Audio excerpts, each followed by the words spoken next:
Hello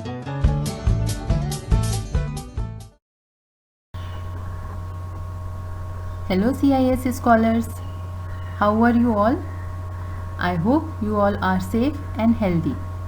I, Yogita Singh, your English educator. Scholars, in our previous video, we already finished chapter 4, Children of the Digital Age, from our English workbook.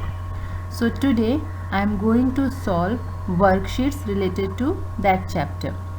Okay, so let's start. Yes, scholars, first worksheet, in this question answers are there. Okay, answer these questions. First one, what does digital technology mean? What is the meaning of digital technology?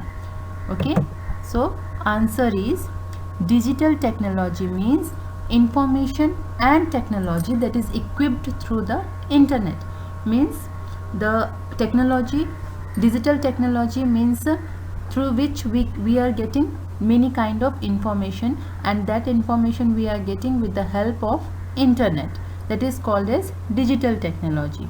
Okay, then second question is, how does digital technology destroy time zones and borders? You have to remember these things. This same sentence is given in the passage, that how does digital technology destroy time zones and borders. So answer is, digital technology is helping to destroy borders and time zones because it enables us to access news and information from all around. As I told you while explanation, that because of digital technology we are getting information about our neighbor countries, about our neighbor states. Okay, so how we are getting? Because of digital technology.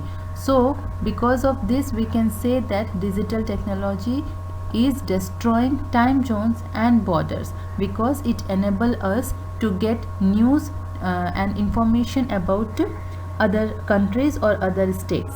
Okay, see scholars, I solved 2 questions here, and the rest 2 questions you have to try by yourself. How you will get answers of these questions? You have to read your passage and you have to listen this video, sorry, not this one, previous one, in that I explained this passage. So you have to listen previous video so that you can give answer of the rest of the questions. And scholars, you have to write all answers in the textbook only, means in workbook only. Okay, no need to write anything in your English notebook. In that you have to write only the things which are related to students book and grammar part. Okay, yes, now see scholars, worksheet 2. Here what you have to do, match these phrasal verbs with their meanings. In column A, phrasal verbs are there, so you have to match that phrasal verbs with the meanings which are given in column B. Okay, phrasal verbs means by the word you can understand that this phrase must have one verb with it. Verb means action word. Like here, put up with. Put up with means what? Put up. Put up is what? It is verb, action word. So what will be the answer, or what will be the meaning of this phrasal verb? Tolerate something unpleasant, means which is not for which we are not feeling good, but even though we are tolerating that, it means that put up with. Okay, this phrasal verb can be used for tolerate something which is unpleasant. Okay, then next one, see, look up to. Look up to, here up is action, look up is action word, means verb it is. Phrasal verb, look up to, what is the meaning of this? Respect and admire someone. When we are looking up to, suppose that I am looking up to Narendra Modi, it means I am giving respect and admire to Narendra Modi. So I can use this phrasal verb for my sentence. Okay, so next see, call off. Call off is also a phrasal verb, and the answer of or the meaning of that is cancel or postpone. Okay, cancel, call someone, that is different thing. Call off means opposite of that, cancel or postpone. Suppose that if I have to say that cancel today's meeting, so what I will say, that call off today's meeting. Okay, yes. See scholars, here also I did only 3, and the rest phrasal verbs you have to do by yourself. Just try to do it, and if you are not getting meanings, you can see, you can refer dictionary also. In dictionary maybe you will get, right? But try to search by yourself. Yes, now see worksheet 3. In worksheet 3, 2 questions are there. First one is underline the adjectives in these sentences. What you have to do? First you have to underline the adjectives. Now scholars, what are adjectives? Adjectives I explained you in our grammar video, and adjectives are the words which are describing more about nouns.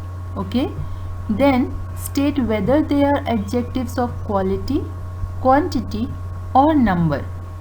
Okay, first what you have to do, you have to find out the words which are adjectives, which are working as an adjective, and after that you have to tell that whether that word, whether that adjective is quality, quantity or number, what that word is showing. Okay, so let's do this one. First sentence is many people visited the patient at the hospital. Okay, how many people? Here it's written many people, not given any number. Okay, which type of people? Quality is also not given. Okay, what is given? Many people. So people is noun here and many word is adjective. Okay, so what we have to do, we have to find out adjective and we have to underline that. So I am doing underline here for the word many. Many is adjective here, and which type of adjective? Many word is not telling any number, many word is not telling any quality, so this is quantity adjective. Okay, so I am writing here QU, quantity adjective.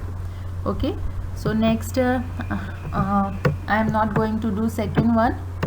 Okay, and I will do third. No, I am not. I am going to do sixth one. Okay, my mother looked unwell. My mother. Okay, my mother is subject here. Looked, verb. Unwell. Unwell is adjective. How she is looking? She looked unwell. So I am going to underline here the word unwell because it is an adjective here. And which type of adjective? It's showing quality, that how my mother looked. She looked unwell. She looked unwell means quality. This word is showing quality. So I will write here Q because this adjective is of quality adjective. Okay, see scholars, I did 2 questions here. The rest of the sentence you have to do by yourself. Okay, try to do it. Then the next question is underline the adjectives in these sentences and state whether they are possessive or demonstrative adjectives. Okay, what you have to do, first the same thing you have to do here. You have to find out adjectives. Okay, then you have to tell whether they are demonstrative adjectives or possessive adjectives. Demonstrative adjectives means if that word is telling about other things like that, those, these are the words which are showing demonstrating about the things. Okay, demonstrating means pointing out, and possessive means the words which showing ownership or belongingness. Okay, ownership or belongingness, if any word is showing that, then it can be called as possessive. Okay, so let's see first sentence. Those cats appear to be playful. How they appear? They appear, those cats appear to be playful. Okay, which cats? Those cats. Okay, those cats appear. So those is pointing out, those word is pointing out about the cats. So those is adjective here. I am underlining this. Okay, in next sentence, his dog is hungry. Whose dog? His dog.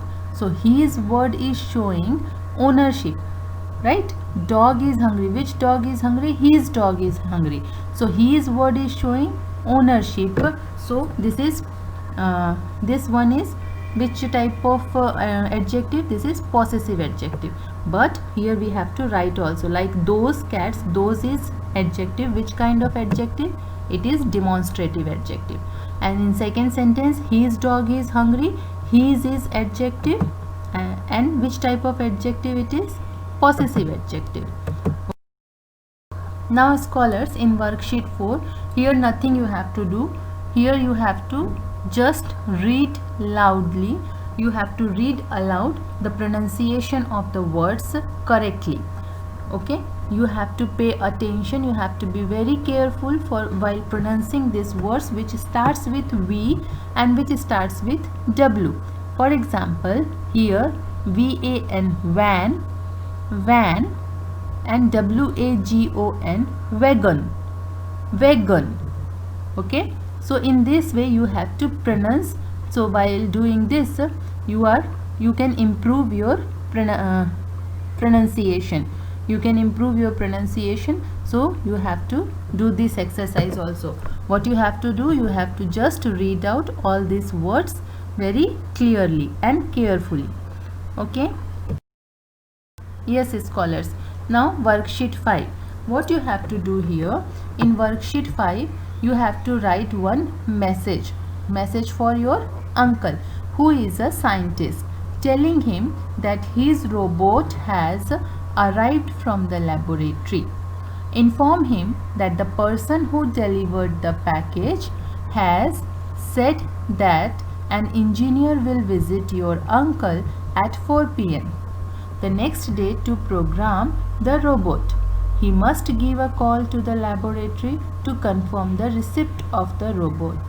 Okay, this information is given, this instruction is given for you. You have to write a message, like we are writing on mobile also, na? Sometimes we are writing to our friends that today I received this gift from my uncle, or today I have my birthday and I am going to do this, that and that. Such type of things you are writing. So in the same way you have to write message, but in which form? First you have to write dear uncle. Okay, then you have to write that who is your uncle is a scientist, right? So you have to tell that you received a robot from his laboratory, and the person who came to deliver that robot, that person told that your uncle will get you tell to your uncle that one engineer will come to your house to program this robot. At what time that engineer will come? That engineer will come at 4 p.m. All this information you have to write in one message, the information which the delivery man told you. Okay, so you have to write in very short form. I can send you answer for this, but you have to try it by yourself, because each and every instruction or information is given here. You have to just write. And see scholars, you have to write one message. Don't write it in form of letter. Okay, just try to write in very short form, in 2 or maximum 3 lines. Okay, if you are able to reduce that message in 2 lines, then it is well and good. But if you can't, then you can write this message in 3 sentences also. Okay, yes scholars. So in next video we will start something new. Till that time, take care. Bye bye.